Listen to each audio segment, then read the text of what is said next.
जय गुरुदेव, जय गुरुदेव, जय गुरुदेव, जय गुरुदेव नाम किसका, जय गुरुदेव नाम किसका। तो आपको कुछ ना कुछ मिल जाए तो अच्छा ही है। गुरु महाराज तो ये आदेश दे के गए थे कि जो चीज दी है उसको रखना नहीं, दूसरों को दे देना, लोगों की जीवों के फायदे में आ जाए। तो मुझे तो वो पालन करना कि उसका उल्लंघन करना। अब यह है कि कोई ले सकता, कोई नहीं ले सकता। मैंने उनको देखा, वो बैठे कितने बड़े हैं, तो कोई इतने थे, ये सारा संसार के सामने करोड़ों हिस्सा ज्यादा कर दिया जाए, यानी बड़ा कर दिया जाए, उससे भी बड़ी। नामदान तो आपको मैं दूंगा, रास्ता तो बताऊंगा, मैं तो उसी के लिए आया हूं। मुझे तो मतलब ये कोई बात छुपा करके मैं तो सोचता हूं कि भाई जो कुछ आपको चलते चलाते मिल जाए, क्योंकि मेरा भी तो किराए का मकान है, मुझे भी तो खाली करना। तो आपको उस दिल की उस आंट की जब हो जाती है तो देखो किस तरह से वो आकाश चमकता है। ये सूरज की रोशनी कुछ नहीं, आपको तो इसका ज्ञान है नहीं है कि भाई ये जीवात्मा में कितनी रोशनी है, कितना इसमें प्रकाश है। ये हजारों सूरज इस पृथ्वी पर उगा दिए जाएं और ये यहां जाकर के खड़ी हो जाए तो ये सब सूर्यों का प्रकाश इस जीवात्मा के प्रकाश में छुप जाएगा। उस दरवाजे पर तुम बैठे हो और सब लोग बैठे उसी दरवाजे पर, लेकिन अब भेद न जानने के कारण, पता न होने के कारण आप मतलब दबे पड़े हुए हो।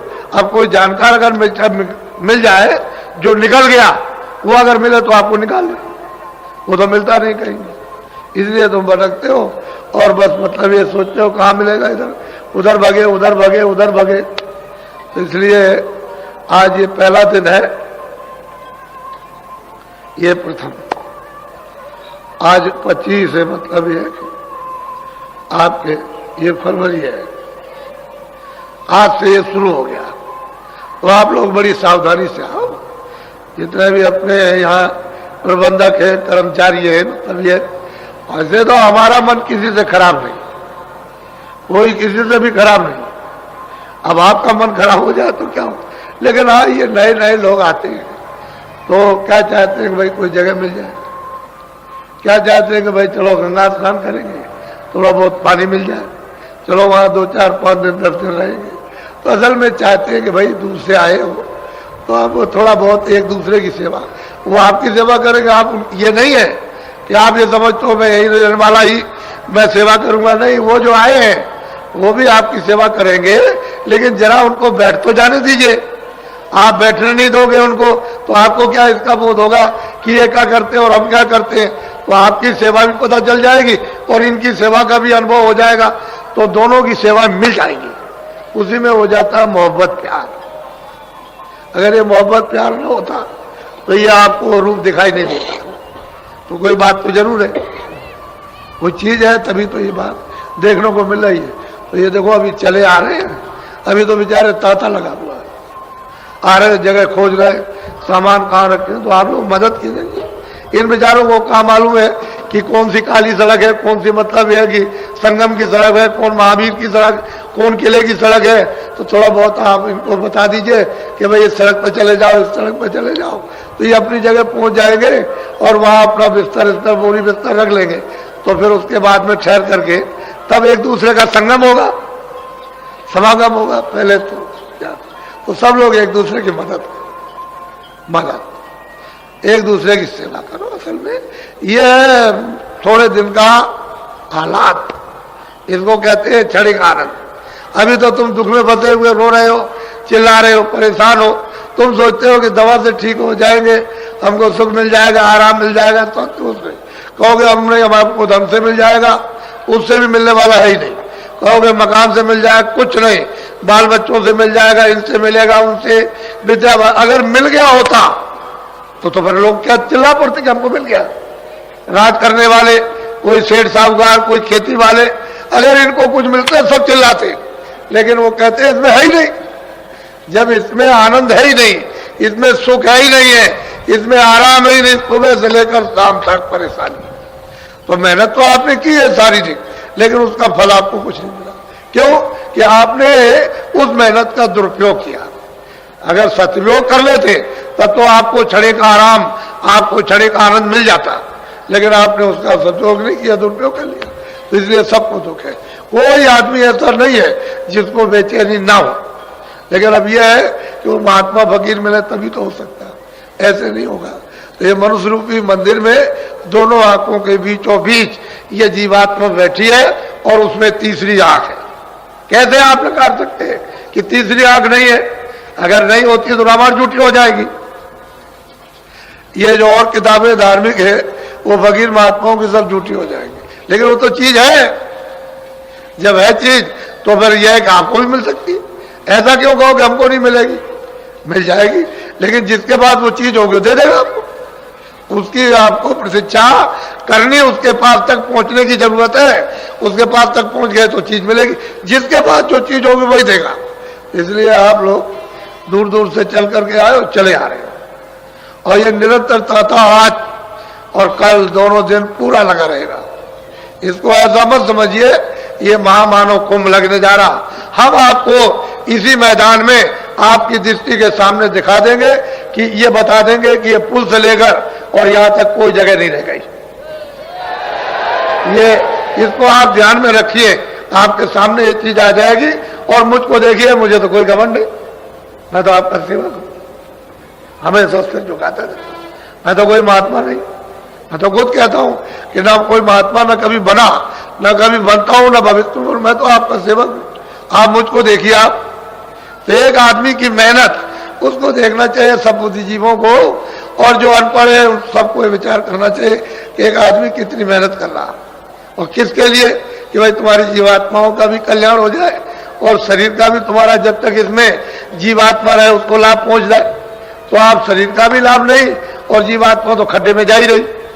वो तो चारों खानों में सीधी उसने रास्ता आपने खोल लिया, सीधी नरकों में जा रही है। तो आपने नरक देखे?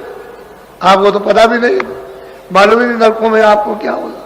लेकिन किताबें जिन्होंने देखा वो झूठी नहीं है, वो अपनी जगह पर उन्होंने जो कुछ देखा वो किताबों में लिख दिया। लेकिन देखने वाले के पास आप नहीं पहुंचे जो आपको बता देता कि देखो ठीक है ये असल चीज है, सब चीजें हैं।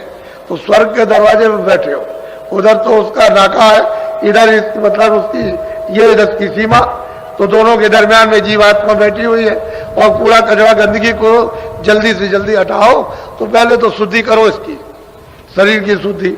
आज अभी आपको आदेश मिल जाएगा, वहां चलो, वहां स्नान करो और गंगा जी देवी जी के सामने ये प्रार्थना करो आप कि आज से हम सदा जो बाकी शेष जीवन हमारा जाएगा वो शाकाहारी होगा, शाकाहारी। ये प्रार्थना गंगा जी में आज से आपको करना है, तब तो आपके मानसिक यानी मतलब है कि वो फल आपको ये प्राप्त हो, फिर आध्यात्मिक फल प्राप्त हो जाए। आप अगर इसका उल्लंघन करोगे तो बच्चा कैसे काम हो जाएगा? उसी उल्लंघन की वजह से तो ये दशा हो रही कि कितने युग और कितने कल्प अनगिनत बीत गए, तब से यहाँ बराबर तुम मतलब मार खा रहे हो। कोई तुम्हारी रक्षा, कोई हिफाजत, कोई संभाल करता, कुछ नहीं, कोई किसी का पूछने वाला नहीं। चाहे जैसे भी काटे जाओ, पीटे जाओ, मारे जाओ, चाहे उधेड़े जाओ, कुछ किया जाए, लेकिन कुछ नहीं है, कौन सुनने वाला? पहले सोच लो। अभी मैं आपको सब समझा लूंगा और सब कुछ करा लूंगा, घबराने की जरूरत नहीं है। तो अभी वहां जब आदेश मिल जाएगा तो वहां पर जाना, स्नान करो और वहां नहाते रहो, देवी जी की तरफ देखते रहो और देखते रहो। कह तो बस अब हम आपसे शाकाहारी, आप में स्नान करते हैं और अब हमारा जीवन शाकाहारी अब शेष जाएगा। शाकाहारी जीवन अनाज है, सब्जी है, फल है, दूध है, घी है, मक्खन है, अच्छे कपड़े हैं, अच्छा मकान, इन सब चीजों को सेवन करो इस शरीर के लिए, क्योंकि शरीर तो तुम्हारा है नहीं, ये तो किराए का मकान है, ये आपका तो है नहीं है। जो आप गरूर करते हो कि मेरा, आपका ये नहीं है। आप तो दूसरे के मकान में थोड़े दिन के लिए रखे गए हो और उसने कहा देखो मेरे मकान को यानी मतलब सुरक्षित रखना, तोड़ना फोड़ना नहीं, अंधा बहरा लूला लगड़ा मत करना, तुम रोगी इसको मत करना, स्वस्थ रखना। इसको खाना भी दो, कपड़े भी दो, दवा भी दो, सब कुछ दो, इसको निरोगी रखो और इसमें जो जीवात्मा बैठे उसे जगा लो, इसी के द्वारा उसको पहुंचा दो अपने घर में, अपने देश में, अपने वतन में, अपने प्रभु के पास, वहां पहुंचा दीजिए। तो तुमने आपने रामायण में सुना लिखा है कि एक अनिया नामा अग सचिदानंद प्रभु धामा, वो तो मतलब ये वो है, और तो आप रामायण को भी नहीं समझ पाते हो, तो बताओ कैसे, फिर कैसे आप समझोगे? उसके लिए आप बहुत विचार के साथ में, नामदान तो आपको मैं दूंगा, रास्ता तो मैं बताऊंगा, मैं तो उसी के लिए आया हूं। मुझे तो मतलब ये कोई बात छुपा करके मैं तो सोचता हूं कि भाई जो कुछ आपको चलते जलाते मिल जाए, क्योंकि मेरा भी तो किराए का मकान है, मुझे भी तो खाली करना, तो आपको कुछ ना कुछ मिल जाए तो अच्छा ही है। गुरु महाराज तो ये आदेश दे के गए थे कि जो चीज दी है उसको रखना नहीं, दूसरों को दे देना, लोगों की जीवों के फायदे में आ जाए। तो मुझे तो वो पालन करना है कि उसका उल्लंघन करना। अब यह है कि कोई ले सकता कोई नहीं ले सकता, वो तो मतलब ये है कि उसके ऊपर निर्भर है, क्योंकि उसकी स्वतंत्रता है, उसको आजादी मिली है कि ले ले, उसको आजादी मिली फेंक दे, ये तो उसके ऊपर है। तो सब तरह का अधिकार आपको लोक में कर्म करने का मिल गया है, आप उसका उल्लंघन मत करो। जिसके देश में रहो उसके नियम के अनुकूल यानी चलो तब छूट जाओगे, जेल खाने से बाहर हो जाओगे, और नियम के विरुद्ध चलोगे तो मतलब है कि फिर आप सजा मिल जाएगी, उसकी सजा अलग है। यहाँ का नियम तोड़ो तो यहाँ की सजा मिल जाती है, 5 साल की, 2 साल की, 1 साल की, 10 साल की, ज्यादा गलती करो तो फांसी हो जाती है। तो असल में नियम का उल्लंघन नहीं करने पर, अरे भाई उल्लंघन के ही तो कानून है, उसी के लिए कोर्ट कचहरी है कि आपने ये बुरा काम किया, आप ऐसा मत करो, उसकी सजा दी जाती। माफी मांग लोगे नहीं करेंगे तो ठीक है, लेकिन करोगे उसी के लिए कि तुम्हारी आदत, तुम्हारा स्वभाव छूट जाए, उसी के लिए सत्यता, सेवा के लिए, प्रेम के लिए, सत्यता के लिए, इसके लिए तो कोई कठिनाई न कभी हुई न कभी होगी। कोर्ट कचहरी तो बुरे काम के लिए, अच्छे काम के लिए कभी भी नहीं। तो आप लोग मनुष्य जीवन को आप सार्थक बनाओ। तो पहले तो मैं एक भजन कराऊंगा, क्योंकि मेरा काम तो भजन कराने का, असली काम दोनों काम ले लेना, कि ये भी शरीर के लिए भी लेना और भजन भी कराना। और उधर पे त्रिवेणी संगम पर भेजूंगा मेरी बातों को अच्छी तरह से। ये जिस घाट पर आप आए हो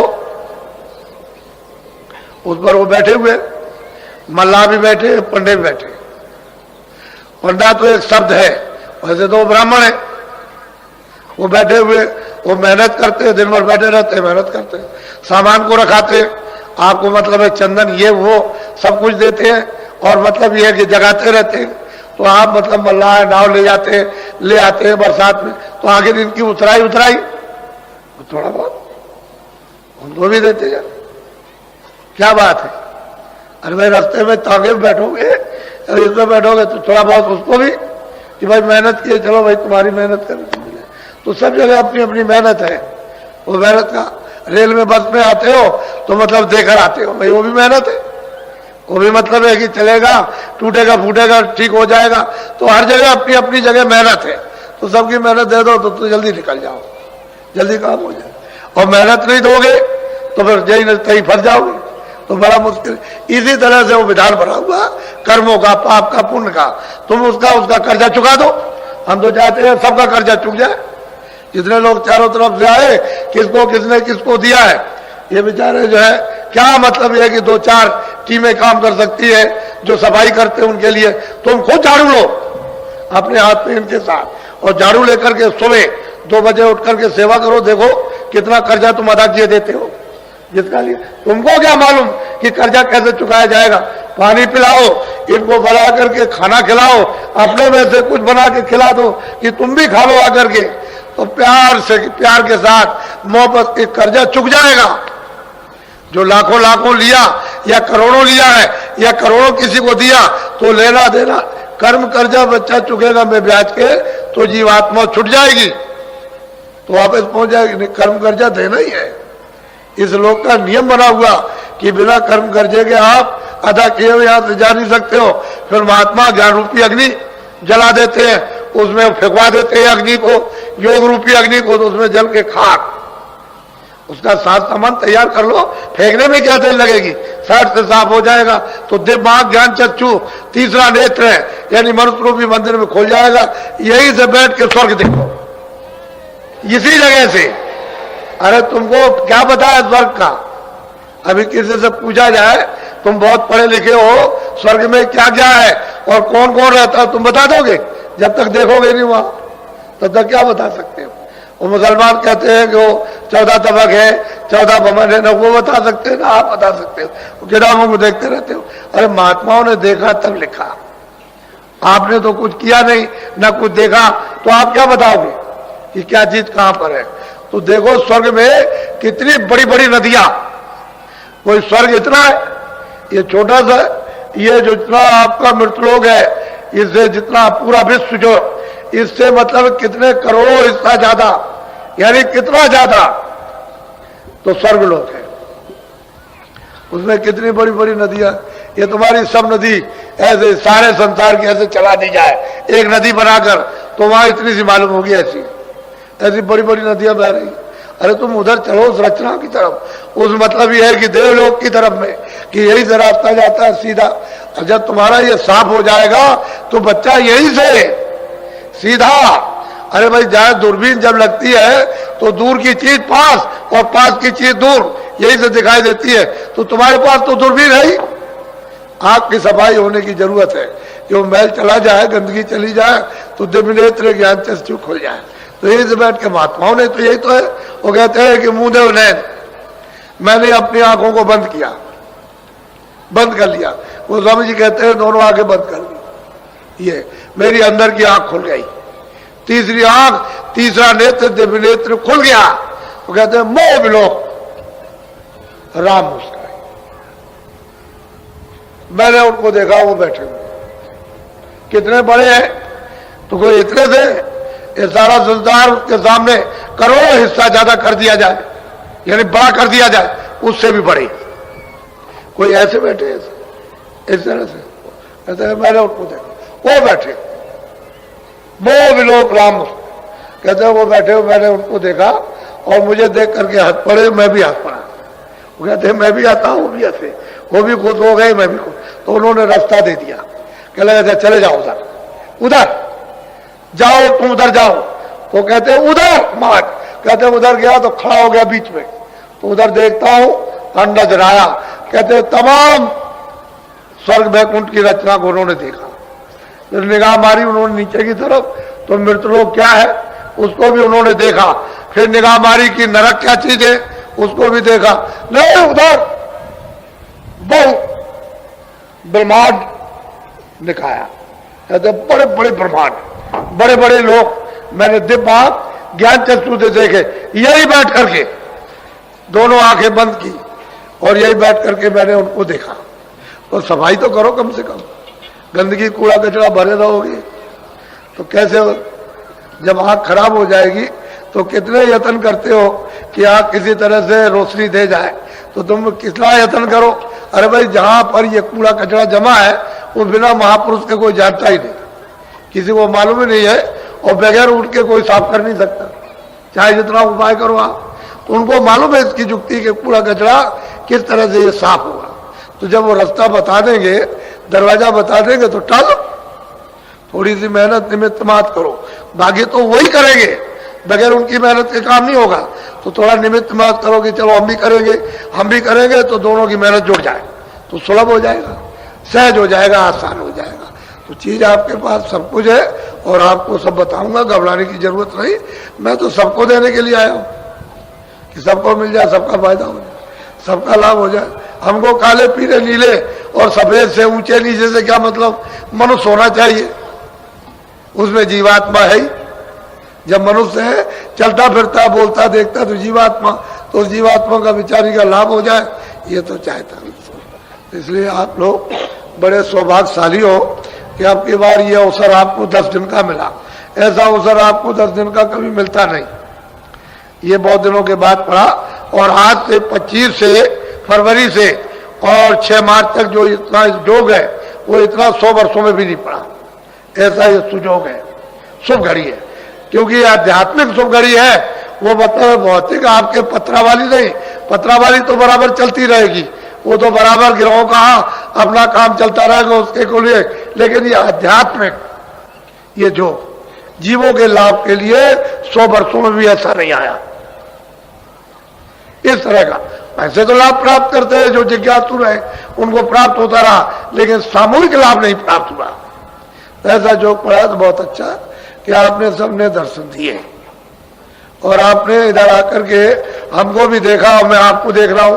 मैं तो आपको चाहता ही था और पहले ही से बुला रहा था कि आप आओ भाई, असली काम अपना कर लो, नहीं यहाँ तुम्हारा कुछ है नहीं है, किसी का कुछ नहीं है। तुम वैसे ही दिनों रात रोते हो, मेहनत करना सीख लो कि भाई मुझे खेती कैसे करना, दुकान दफ्तर का काम। अगर तुम ये कहते हो कि बच्चा मेरा, स्त्री मेरी, पुरुष मेरा, मेरा ये है, मेरा मकान है, मेरी जमीन है, ये आपका कुछ नहीं, सच्ची बात तो कुछ नहीं। मुझसे अगर पूछो कुछ भी नहीं, आप बस जो कुछ भी है वो इसके काम लो, ये सब इसका है, इस शरीर का है, ये सब इसके काम लो। खाना, कपड़ा, दवा, दारू, ये सब इसको दो, इसकी मलहम पट्टी ठीक करो और समय पूरा होते ही ये खाली कह लो चलो जल्दी निकलो यहाँ से, हटो, हम देर से ही, एक क्षण भी नहीं लगेगा। फौरन आकर के तुम्हारी आंख बंद करेगा, कान बंद करेगा, तुम्हारे मुंह बंद कर देगा, बुद्धि बिल्कुल पागल कर देगा और कहेगा निकलो जल्दी से, बाहर जबरदस्ती खींच काट के निकाल बाहर कर देगा। ये सब पड़ा रह जाए। अब ये बताओ आपका कुछ है? इतना देर से चिल्ला रहे हो मेरा मेरा मेरा, कोई कहता मेरा राज है, कोई कहता मेरा ये, कोई कहता आपका कुछ नहीं है। ये तो परदेश है, दूसरे देश में आपकी चीजें कैसे हो सकती है? हाँ, दूसरे देश में जाओ, उसकी चीजों को इस्तेमाल कर लो, छोड़ के चले आओ, उसको पकड़ के नहीं लाना, वही काम में ले लो इसके लिए और छोड़ दो। रिश्तेदार जाते हैं रिश्तेदारी में तो सब चीजें वहां के बरत लेते हैं इसके लिए और छोड़ के चल देते हैं, हम लोग चले आते। ऐसा यहां भी रखो कि सब चीजों को बतलो, छोड़ दो, क्योंकि ये तो आपका कुछ है नहीं, यही आपका नहीं है। जितने सब इकट्ठा किया है, अरे बच्चों ये मकान किराए का तुम्हारा नहीं है, जिसने इकट्ठा किया वही चला जाएगा, तो बाकी ये सब सामान ये पड़ा जड़ रहे। इसलिए इसका बोध करो, बिल्कुल एकदम बुद्धि से विवेक करो कि हाँ सत्य है कि नहीं।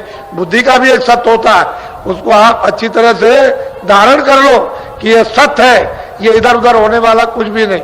आप उसी में से धीरे से निकल आओ, जल्दबाजी करने की जरूरत नहीं, सरे सरे धीरे से निकल आओगे, निकल के तकलीफ नहीं होगी, उंगली टेढ़ी मेढ़ी नहीं होगी, कोई खरोच नहीं पड़ेगी, धीरे से निकल आओगे और निकल के एक तरफ हो जाओ।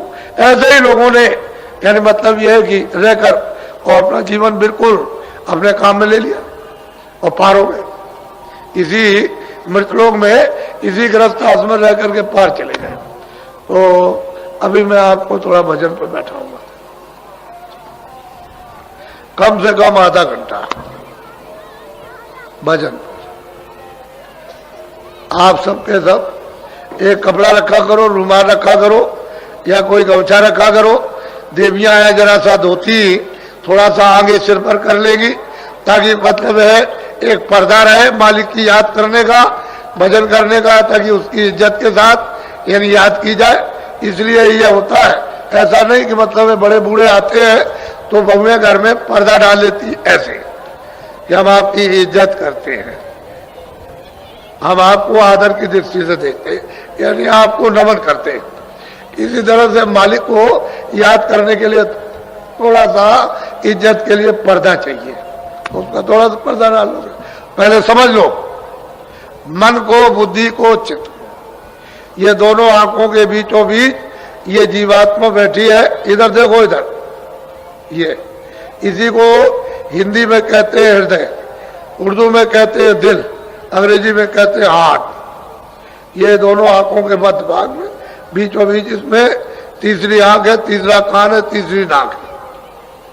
दो आंख, दो कान, दो नाक शरीर में, एक आंख, एक कान, एक नाक उस जीवात्मा में। और वो कुदरती है, जहां से आई थी वहीं से लेकर के आई है। बीच में पर्दा पड़ा हुआ, उसको उतारते चले जाओ, पर्दा उतरता जाएगा, वो निकलती चली जाएगी और बिल्कुल एकदम निकल जाएगी, बिल्कुल नूरी नूर, बाकी उसमें कुछ नहीं है, नूरी नूर है, प्रकाश ही प्रकाश है, उसमें आवाज ही आवाज है, शब्द ही शब्द है, साउंड ही साउंड उसमें, दूसरी और कोई चीज इतनी सुंदर कि उससे सुंदर कोई चीज है ही नहीं इस जगत में, क्या कहीं नहीं सुंदर। वास्तविक जो उसका रूप है अरूप है। तो इसलिए आप मन बुद्धि, देखो इधर ये दोनों आंखों के मध्य में जीवात्मा अंदर बैठी है, यानी बीचों बीच में, और इसके चारों तरफ मन बुद्धि चित्त बैठे हुए। तो ये किसके कारण हरे भरे हो रहे? वैसे तो ये भी जड़ खोल है, लेकिन जीवात्मा की चेतनता से, सूरत की चेतनता से, रूह की उस चेतनता से ये सब काम करते हैं। अगर वो न रहे तो एक भी नहीं रह सकते। तो ये चारों तरफ बैठे हुए घेर कर, मन है, बुद्धि है, चित्त है, अहंकार है। तो मन को, बुद्धि को, चित्त को यही कानों के साथ रोक कर आधा मिनट, 1 मिनट, 2 मिनट, यानी, और ऊपर से जो नाम की आवाज आ रही, ऊपर की तरफ, ऊपर से आ रही, अपनी जमीन से, अपने देश से आवाज दे रहा, और वो सामने आवाज ऐसे टिकी हुई है। तभी तो कहते हैं कि आरती और कीर्तन घनाघोर हो रहा, 24 घंटे चारों जुगों से एक रफ्तार आरती और कीर्तन हो रहा, कभी बंद नहीं होता, और तुम्हारे कानों तक आवाज आती है यहाँ तक। लेकिन क्यों नहीं सुनाई देता? कि कान तुम्हारे गंदगी के कारण बंद, बहरे हो गए, इसलिए सुनाई नहीं देता। आंख तुम्हारी अंधी हो गई, इसलिए दिखाई नहीं देता। नाक तुम्हारी जो है वो बंद हो गई, तो सूंघने को नहीं मिलता। सब चीज आ रही उधर से, पर तुमको होश नहीं होता। तो महात्मा आते हैं कि भाई इस तरह से तुम जरा सा, थोड़ा सा इधर से ध्यान हटा के उधर ख्याल करो, देखो और नाम की डोर मिल जाए। उसी को पकड़ के आए तो उसी को पकड़ के वापस जाना, दूसरा और कोई रास्ता है नहीं। ऊपर खुले हुए मैदान, खुली हुई रचना, उधर खुले हुए लोग हैं। उधर अंधेरा नहीं है, उधर न सूरज निकलता, न डूबता, न दिन होता, न रात होती। उधर ये कोई झगड़ा नहीं, न कोई पाप होता, न पुण्य होता, न कोई दफ्तर है, न कोई खाना, न कोई पीना, न कोई मार, न कोई काट, न धोखा, न बेईमानी, न कोई मल है, न कोई मूत्र है, कुछ नहीं है, न कोई आना नहाना। अरे उधर तो खुली सृष्टि देव, सुंदर, खूबसूरत, ऐसी है कि दिनों रात अगर उसका वर्णन करते रहो तो क्या, कुछ नहीं। इसलिए मैं आपको बैठा हुआ भजन पर। देखो भजन करने के तरीके ऐसे भी बैठ सकते हो, ऐसे भी बैठ सकते हो। इसमें तकिया रख लो, जमीन में बैठ जाओ, चारपाई चौकी हो उस पर हाथ रख लो, हर तरह से कर सकते हो। उसमें कोई दिक्कत वाली बात नहीं है कि शारीरिक तो कोई कष्ट है ही नहीं, बस मन बुद्धि चित्त की बस घेराघारी करनी कि बाहर थोड़ी देर के लिए नहीं जाने देना, कोई काम में, काज में, लड़ाई में, झगड़े में, मार में, पीठ में, इसमें कुछ नहीं। अच्छा बैठ जाओ, आप भजन में बैठ जाओ, आंख और कान बंद करो, सुनो तो ऊपर की तरफ ध्यान से, बैठ जाओ भजन पर, आंख और